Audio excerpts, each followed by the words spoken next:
full year of our new mission and ownership of Blackstone, we have made a strong start and delivered strong results for FY21. With that, let me talk to you about FY21. FY21 is a year when we transformed EPL to deliver market-leading double-digit revenue growth. We've demonstrated resilience in business performance. Despite the tough conditions which we all are aware of, we've delivered business growth of 12%, double-digit as I told you, coupled with high teens EPS growth coming in at about 18%. With our focus on cost and capital efficiency, our return on capital employed has improved by 290 BPS and now stands at a very healthy 21.3%. I think the second big highlight of FY21 has been our ability to strengthen our competitive position across markets. We have either held to our wallet share with customers. In many cases, we've grown our wallet share with our customers, and in multiple cases, we've added new customers to our roster in this year. We've seen some of the results this year, but we will continue to see a lot of the results of this work in FY22 and years to come. This is also a year when we've acquired Creative Stylopack in India. This is the beginning of our journey on M&A. And you will see that our acquisition of Creative Stylopack is strategic as it strengthens our position in beauty and cosmetics. It is also revenue and EBITDA accretive, which is a key criteria for any acquisition as we look forward. And last message, the third big message that I want to give you on FY21 is we delivered all-round strong progress across our identified levers. And let me quickly recap them. We will talk about them a bit more in detail. But the first lever, as you remember, was strengthening our portfolio, but which is accelerating growth in personal care. And we've added over 120 BPS in this space. So we now have our personal care contributes 46% to our portfolio.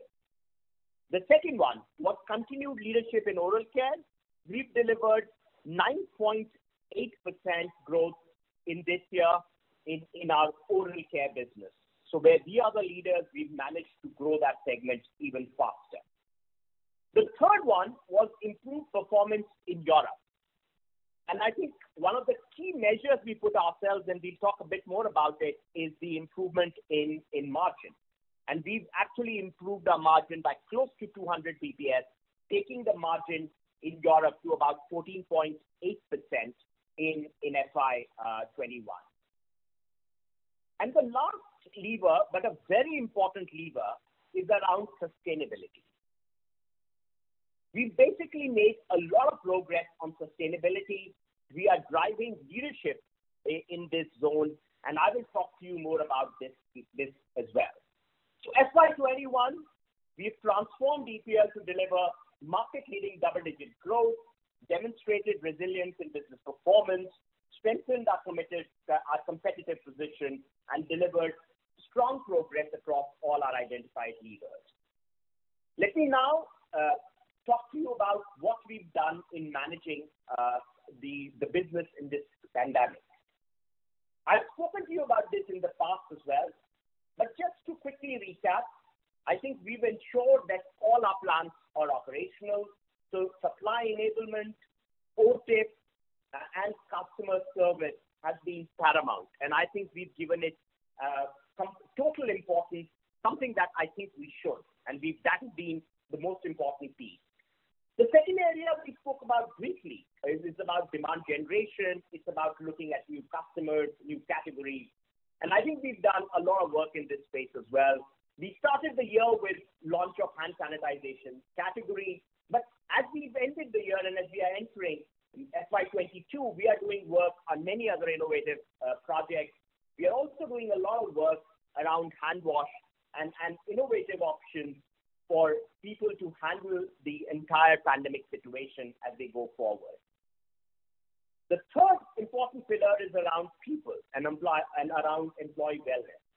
I think we've given safety of our people paramount importance. We've actually put strong protocols in place across our plants everywhere in the world.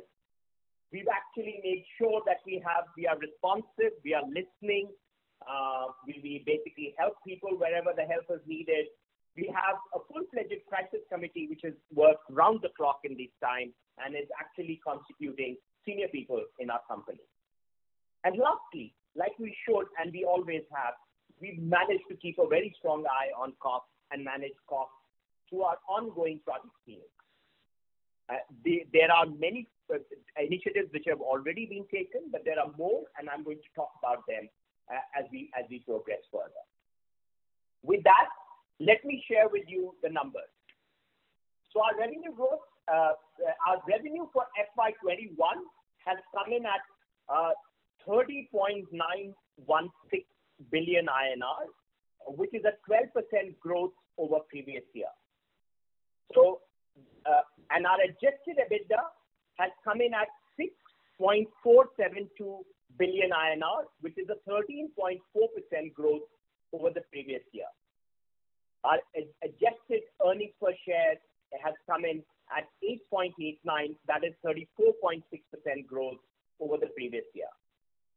With all our focus on capital efficiency, our return on capital employed has come in at 21.3, which is a 290 bps improvement.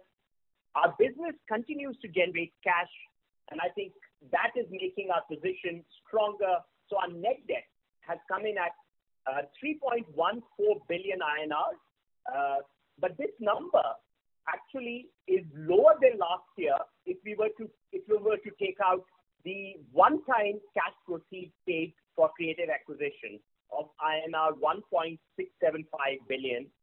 Adjusted for that, our net debt is at now 1.474 million or 1.474 billion, and that is almost half of last year number of 2.76. Our capex continues to be prudent, but as you would gather, I think with COVID being around, our capex momentum has started. So the full year FY21 has come in at 1.76 billion INR as capex.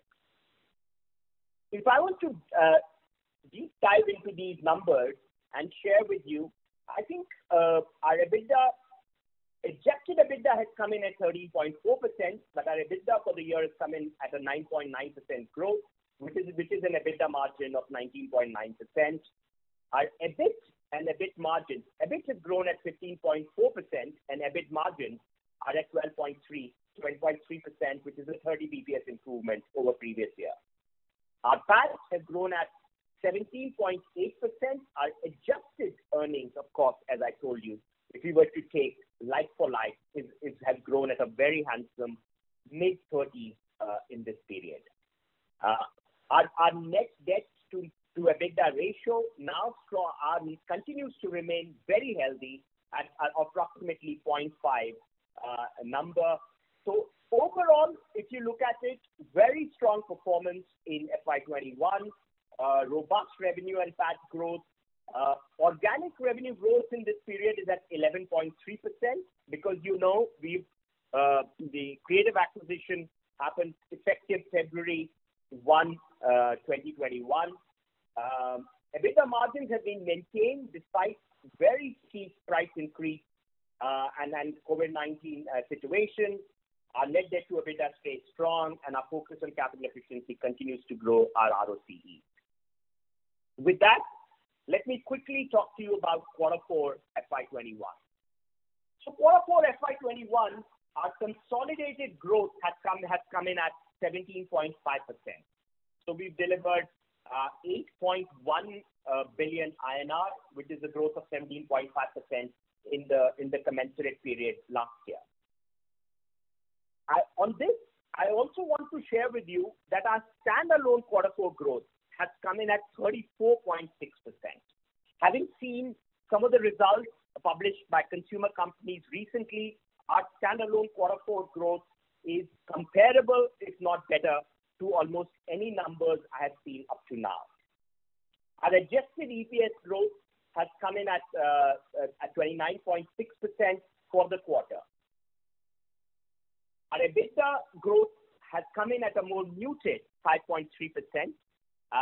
This is because of the increase in raw material costs, and we will dive deep into this as we go forward. So if we were to look at our EBITDA, which is absolute EBITDA, adjusted EBITDA growth is 5.3%, but our adjusted EBITDA has come in at 1.4 billion INR. It's about 0.4% higher than last year, so nearly flat. So what has been the reason for our EBITDA growth to be where it is? I think there are three key things I want to highlight to you as the reasons on this. One is the increase in raw material, which we spoke about, and I will dwell a bit on this as we go forward. The second is the time lag in recovery, because we have a 3-month contractual pass-through with majority of our customers, and this time lag in a very sharp price increase scenario puts pressure on the margin in the interim period. And lastly, the COVID-19 related expenses continue to be there in this period. And I think it's the combination of these three things: steep rise in raw material prices, time lag in our recovery based on all our contracts, and the COVID-19 related expenses. With that, if some of you have an investor presentation, I want to draw your attention to page 10 and talk to you about unprecedented price increase in key raw materials. As you will see this chart, the thing which stands out and which I want to share with you is that the price increase which we are seeing in this period is something we've not seen in many, many years. We are seeing a 25% quarter-on-quarter increase, whereas the historical movement has been in the broad band of plus minus 5%. So this very sharp increase of 25%, as I was telling you, puts a lot of pressure in the... So this indeed is our challenge. But as there is challenge, there are opportunities. And I think I treat this challenge both as a challenge, but more as an opportunity. So as I move forward, and if I could draw your attention to page 11, if some of you have our investor presentation, I want to share with you what we are doing. And that's why I wanted to call this, an opportunity. Because it's such a strong challenge, we've drawn up a very holistic EBITDA margin improvement plan, and this plan is already in place. And this will help us navigate FY22 successfully. The three-pronged approach is: the first one is judicious price increases. So I talked to you about contractual pass-through, which has a 3-month lag. We have actually been talking to some of our big global customers, and we are asking for a spot correction if possible. But a 3-month lag as part of our contract is a given. We are also looking at price corrections being negotiated across geographies. And I can share with you that we have managed to do this with a very large set of customers as I speak to you. So I think very good progress on judicious price increases, and I think that is going to be one very, very important lever. The second important lever, which we've talked about in the past, but I needed to dwell a little deeper on cost productivity initiatives of Project Phoenix. Phase 2 is we are stepping up on Project Phoenix. And when I say we are stepping up, and that's what I keep saying, every challenge is an opportunity, and we've actually made the most of this one as well, is we are looking at, first and foremost, accelerating modern science projects, which is basically improving our manufacturing efficiency through automation. So this pilot, which is actually will be done in the US, will be accelerated. And as we learn there, we will keep on implementing it everywhere in different places, and we will do it almost parallelly. And so therefore, improving manufacturing efficiency through automation is going to be very important. This will help us in improving our productivity. It will also help us navigate costs. And in an environment like the current environment, it will also help us stabilize our operations and manage any absenteeism and those things better. The second thing which we are looking at, and I wanted to share with all of you, is we are dialing up and increasing our in-house manufacturing of caps and closures. As many of you know, for the number of tubes that we make, our caps and closures is is at a different level, and therefore we do make caps and closures in different geographies, but there is scope for us to increase the in-house manufacturing. Now this will be margin accretive. It will also make us more nimble and agile, and this will be important as we pivot towards beauty and cosmetics as a category where caps and closures dispensing becomes one of the items which is a differentiator. It allows us to innovate and to be able to deliver faster. So I think that's the second piece. The third and fourth pieces are more regular, but that is where we are working harder than what we've ever done in the past. The third is around scrap and waste reduction, and fourth is around rationalization of energy consumption and looking at alternate sources wherever possible. So I think this then is the second big, strategy in terms of improving our margin. And the third and equally important one is our focus on high profit segments and value-added offerings as we continue to improve our mix. We will continue to improve our category mix, which you will hear from me. That itself will offer us some tailwind, but we will do more of this as we go forward in some of the other specific segments, specific diameters, and specific value-added offerings. So with this, we are very confident of converting this challenge into an opportunity. And lastly, a piece of some good news, if I could leave you with, or a small silver lining in these clouds, is that we are beginning to see first signs of flattening or stabilization of the raw material price increase in the first data which is coming in for June. So I think the first set of discussions and the data which is coming in for June gives us confidence that even the steep price increase which we were seeing is now beginning to stabilize and hold on. With that, let me focus back on our capital efficiency agenda, which we've talked of in the past. But let me again reiterate the four key pillars. So prudent CapEx spend. So this year we came in at 1760 million INR for FY21. We will continue to look at prudent CapEx spend, but at the same time, the fact that we have our operations in different geographies, we will also look at continue to evaluate operating expenditure versus capital expenditure, particularly in low interest cost of capital and low cost of capital and capital abundant geographies, some of them which we work in. So I think that's the piece. And you also heard me talk about modern times as a project.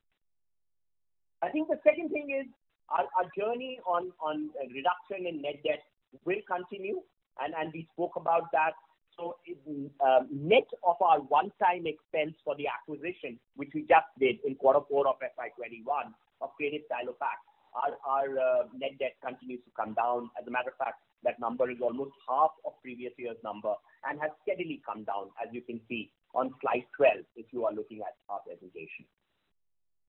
All of this continues to lead to improvement in ROCE. We spoke about that at 21.3. And lastly, as we generate more of EBITDA, as we generate more of profit, we are confident of sharing it with our shareholders, and our dividends are continuing to grow. So I'm also happy to share with you that the board has approved and announced, subject to shareholder approval, the final dividend of 2.05. So for the year FY21, we had announced an interim dividend of 2.05. We've now announced the final dividend of 2.05. This puts our dividend payout at roughly 50% of our profits, and therefore this in some ways is what will be the rhythm you will continue to see, a steady dividend payout guided by a policy which basically is based on the percentage of what our profits are. And the other thing which I also wanted to tell you is our unlevered cash flow now comes in almost at 53% of EBITDA. And this is best in class in our industry for sure. With that, let me talk you through the 4 identified levers and the strong progress that we've made in FY21 across this.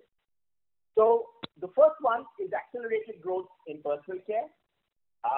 We've actually been delivering a 15% CAGR in this year again, despite a lot of headwind on beauty and cosmetics, particularly in geographies like India. We've delivered a 15% growth on our personal care category. We basically, and we now have, it basically constitutes 46% of our overall business. So our business is now 46% personal care, 54% oral care. If you remember, this number used to be like 40-60 about 4 years back in FY18. So from 41% to 43 to 45 and now to 46. And with the investment we made in Propack and all the work which we've done in beauty and cosmetics and pharma, particularly in AMESA region, in the region we are in now, I think we will continue to accelerate this, and this will be a number you will watch out for in FY22 as well. I think our growth is across geographies. The only place where you see it very muted is AMESA, which got very badly impacted by beauty and cosmetics in FY21. But you will now see a growth momentum coming in AMESA. It is actually started from Q4 itself, but you will see this momentum picking up as we go forward. Our growth in other areas on personal care, in EAP, in Americas, in Europe remains very, very strong. I then now want to move on to the second pillar of our second lever, which is continued leadership in oral care. I'm happy to share with you that we've delivered 9.9% growth in FY21. We've actually, over a 10-year period, delivered about a 10% CAGR. But if you were to look at last 5 years, we were actually delivering more like mid-single digit. So this is a step jump in FY21 in a COVID year and a reflection of our share of wallet share growth with existing customers and our addition of certain new customers in geography. I also want to absolutely single out one. We've added another global major in Europe. So that's a journey which has started actually from March of FY2021, and you will continue to see Europe therefore, getting advantage of one more global major added in oral care. Moving on to the third pillar, which is improved performance in Europe. If you look at our performance in Europe, basically, first and foremost, we continue to deliver robust growth in a region which does not grow from a CPG point of view. We've delivered a 13.5% growth, coming largely from competitive growth. This 13.5% total growth in Europe is composed of 9.2% growth in oral care, very strong for Europe, and 14.7% growth in personal care. So we continue to accelerate our growth across categories, and we are confident with recent customer acquisitions and wins that we will continue this journey of growth in Europe. And that's important, and the growth is equally important in margin delivery. I think the second important piece is all the work which we've been doing from the point of view of cost. And in FY21, we've delivered an EBITDA growth of 31.3% in Europe, but more importantly, we've delivered a margin of 14.8% in FY21. So now reaching about mid-teens, this number was 10 odd percent in FY19. So in 24 months, a rapid scale up from about 10% to 15%, and we are confident of dialing this up to high teens in the years ahead as we grow in Europe. We've also taken measures which I would say are tough measures. We've taken measures to operationalize, to streamline our operations, and we have optimized our presence in Russia by manufacturing, by closing down our Russia manufacturing facility. We will continue to operate in Russia. We will continue to trade in Russia, but we have closed down our Russia manufacturing facility effective 31st of March 2021. The last, but one of the most important pillars of our EPL 2.0 mission is industry leadership in eco-friendly solutions. And let me spend a couple of minutes on this. So first and foremost, Platina tubes have now been qualified by APR, Recyclers, and Cyclops. We now have a range of Platina which is available in different thicknesses from 220 microns to 350 microns. We have a greater than 50% green sustainably sourced PE as well. We have also designed for certain customers in Europe PCR tubes with greater than 30% PCR rated. So these have already been commercialized. If I was to talk to you about some of the things which we've achieved in this year, is I think one, we've started building a portfolio around Platina. So not only do we have Platina, we've got Platina Pro, which is as the name suggests, an upgrade on Platina. We've also done fully recyclable tubes in this. It has better haptics, enhanced haptics, chemical resistance, flavor barriers. For our PCR tubes, which we've done in Europe, we've actually also won accolades. So basically, we've won the ESMA Tube of the Year 2020 award. And the portfolio, as I was telling you today, now consists of Platina, Platina Pro, Platina Metallic called Platina Me, Platina Clear, which is the work which we are doing on, Platina Double White, Platina PCR Max, Platina Bio Max. So a whole range of sustainability solutions. And lastly, what gives me a lot of confidence and pride as I share with you is while we've got accreditation, while we've won accolades, but we've also been acknowledged. And acknowledgement from global customers is nothing gives us more joy than being acknowledged as partners of choice with global customers.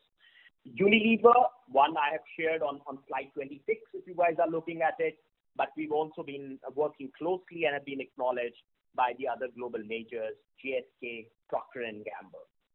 I also wanted to share with you that we are the first tube supplier in the world to get the APR approval for full tube, which is not only the laminates, which we talk about through Platina, but also the shoulder, the barrier and cap.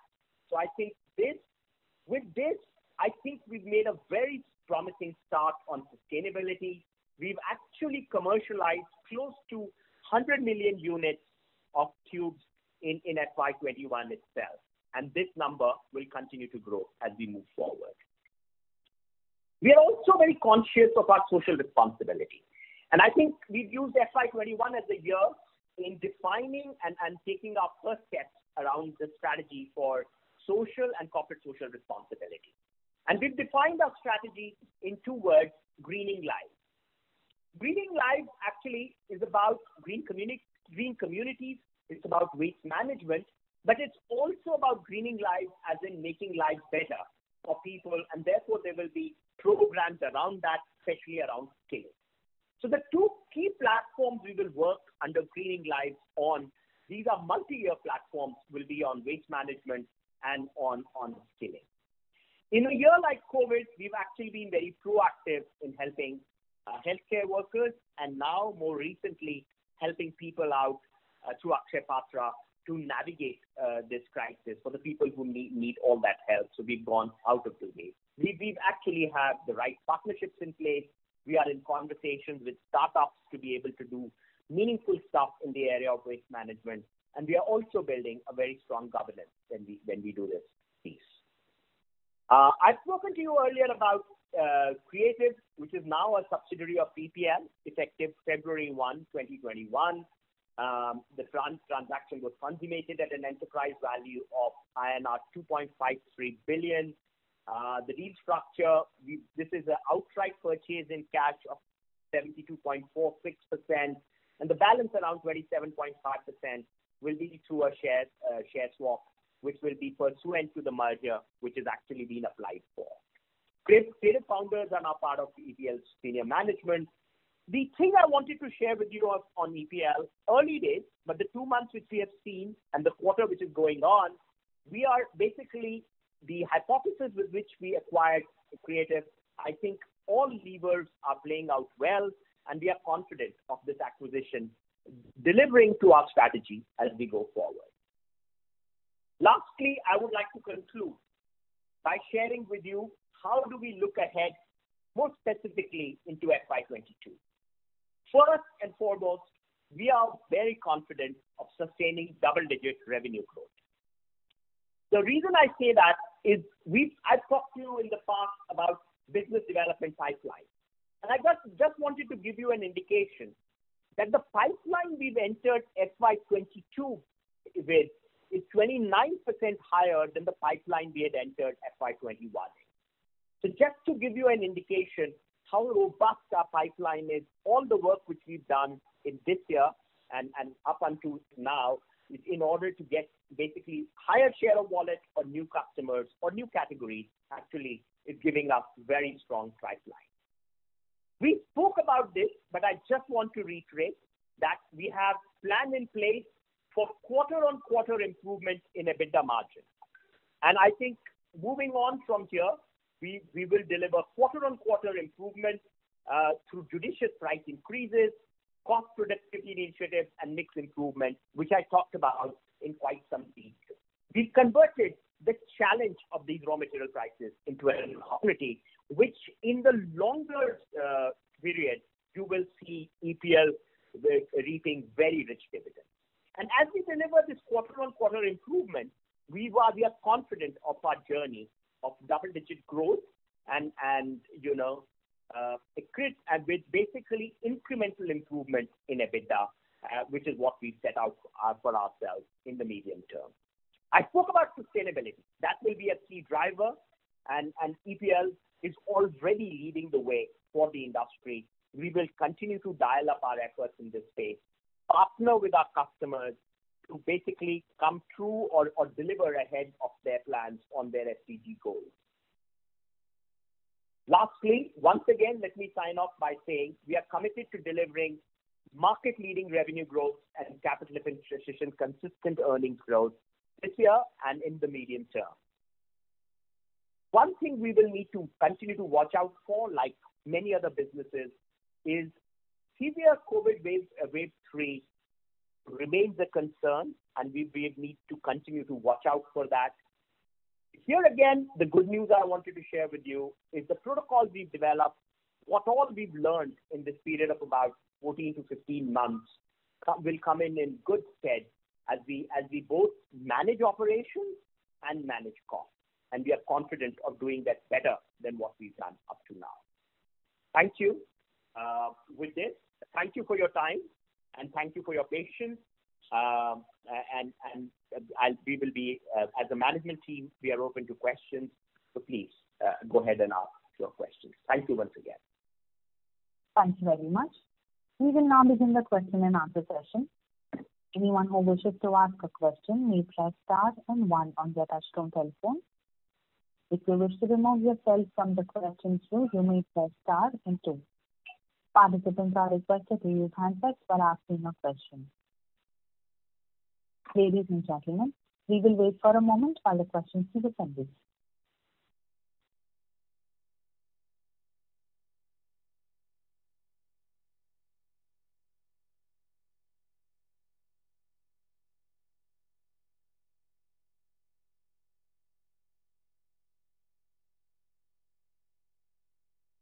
The first question is from the line of Harit Kapoor from Investec. Please go ahead.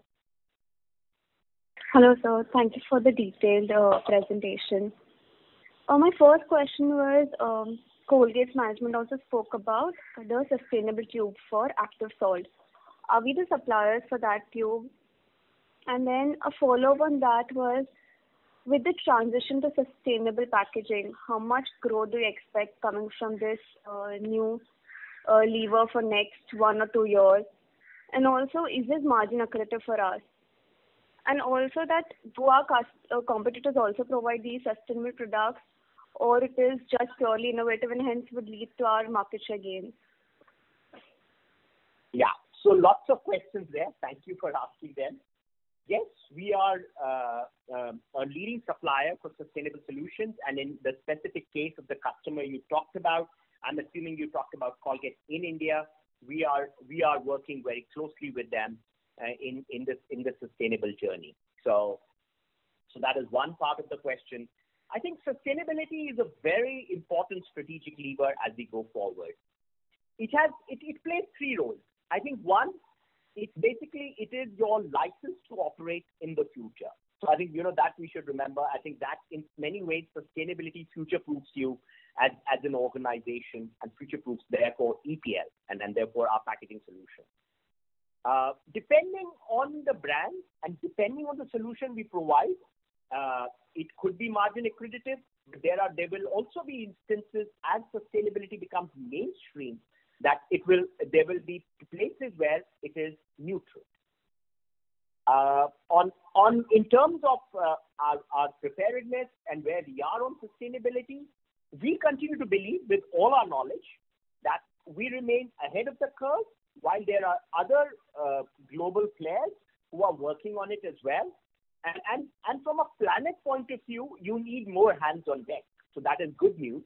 I think, but with our innovation, our R&D, and all the work which we've done, we remain very positive and in our assessment remain ahead of the curve. Thank you for that detailed answer. My second question was around America's business. We've seen a lower growth this quarter, lower revenue growth. What would be the reason for this?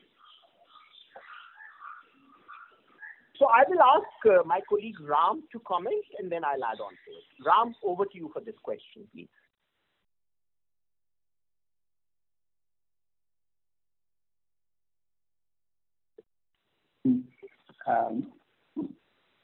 You are able to hear me?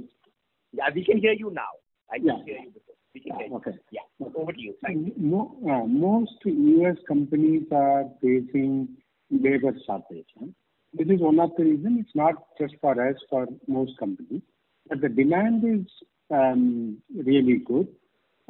We will, going forward, I think once we are able to overcome that, that's why we talk about project modernization. There are lots of side activities which will reduce number of people. Demand is also being done. At the same time, we are also recruiting more number of people. So combined with all that, going forward will be good. The demand is strong. Yeah. So you mentioned the demand is soft? Demand is strong. Yeah. Thank you, Ram. Let me quickly add. I think if you look at Q4, which has gone by, I think America saw a very strong COVID wave, into beginning of the quarter, and therefore they were, as Ram said, many of the people were experiencing shortages of labor because people were either down with COVID or in quarantine or sort of, because of contact tracing being sort of, as quarantining for precaution. And I think that was not true only for us. It was also true for our customers. And I have also in the past narrated this, that we are actually facing for the very first time in America a few cancellations at the last minute. So even for this quarter, I think towards the end, one or two of our leading customers had to close down their plants and stop it abruptly. So I think these are things which were there.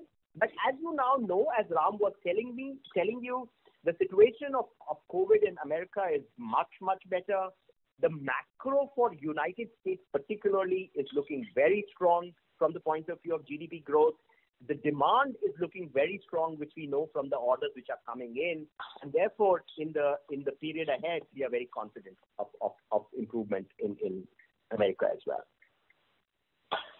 Okay, got the answer, but just a quick follow-up. Does that mean that the labor shortage problem has also been resolved? Yes, because partly yes, because it was dependent on the pandemic as well. So to that extent, yes. Okay, got it. Thank you so much. Thank you. The next question is from the line of Bharat Shah from ASK Investment Managers. Please go ahead.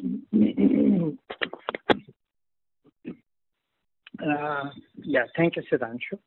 I just had one structural issue to talk about.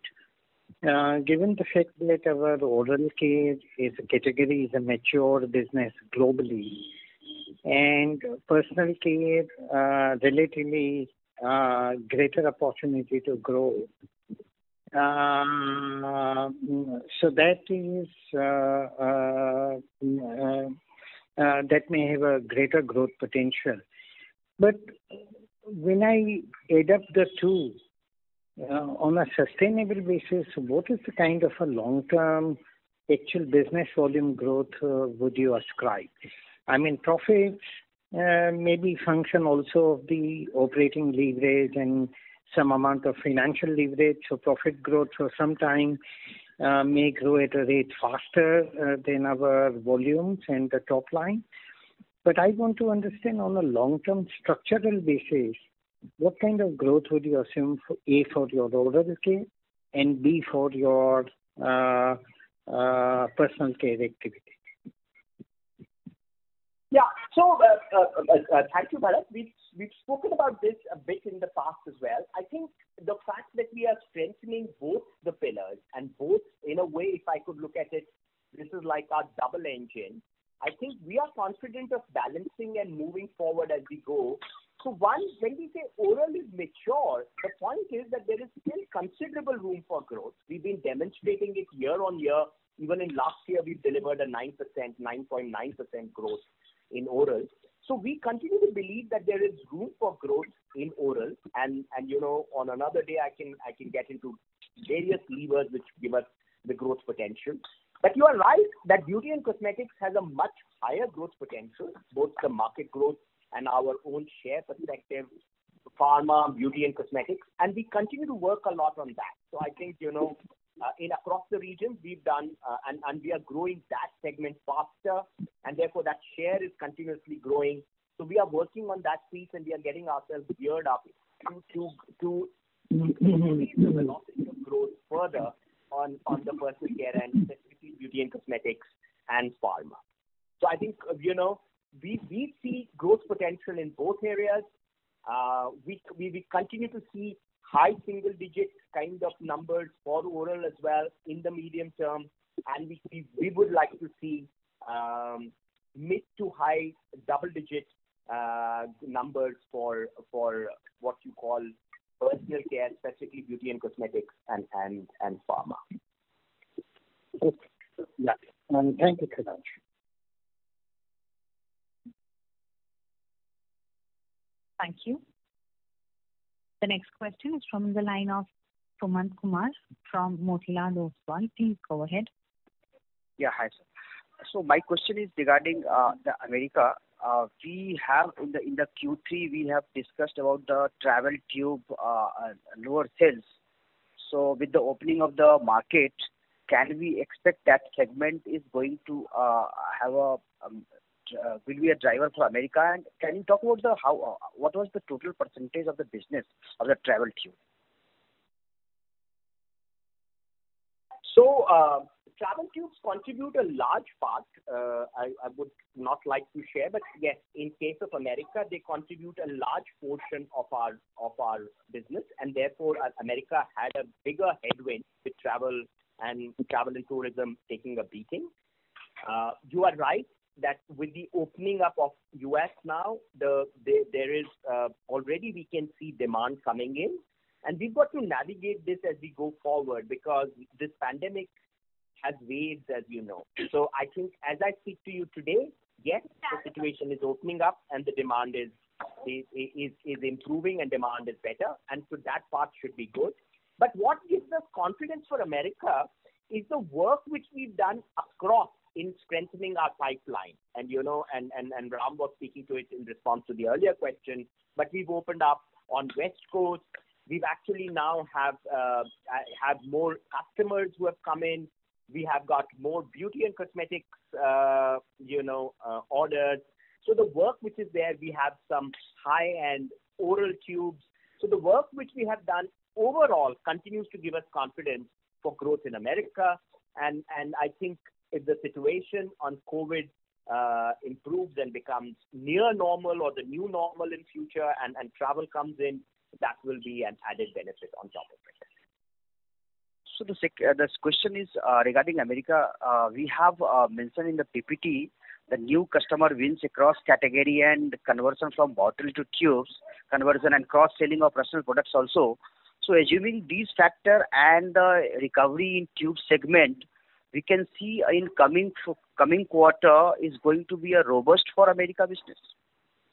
Yes, you will continue to see very good growth as we go forward. Talking about the overall margin profile of Europe business, we have seen a significant improvement. So can you talk about the margin trajectory for Europe business in next 2 to 3 years? I have already spoken about it in the past. As I told you, we have rapidly increased it to about mid-teens now. I think our journey in the medium term now, as you described, the 3 odd years, we will continue to incrementally grow it from mid-teens to high teens, and I think that is something which we have always said, and we continue to believe in that. Sir, sorry to interrupt. Your audio was breaking. We couldn't hear you. Can you hear me now? Yes, sir. You can go ahead. So on the Europe question, what I was saying is that I had shared this in the past as well. As a team, we have shared this. We have made very rapid progress in the first phase from 10 odd percent to now mid-teens, 14.8%. In the medium term now, as you described, 3 to 5 years, we will continue to incrementally grow our margin and improve them, and we want to be in high teens as we go forward. So the audio was breaking again. We want for the last sentence. Yes. So we would like to deliver in the medium term high teens in Europe. Thank you. That was the last question. I would now like to hand the conference over to the management for closing comments.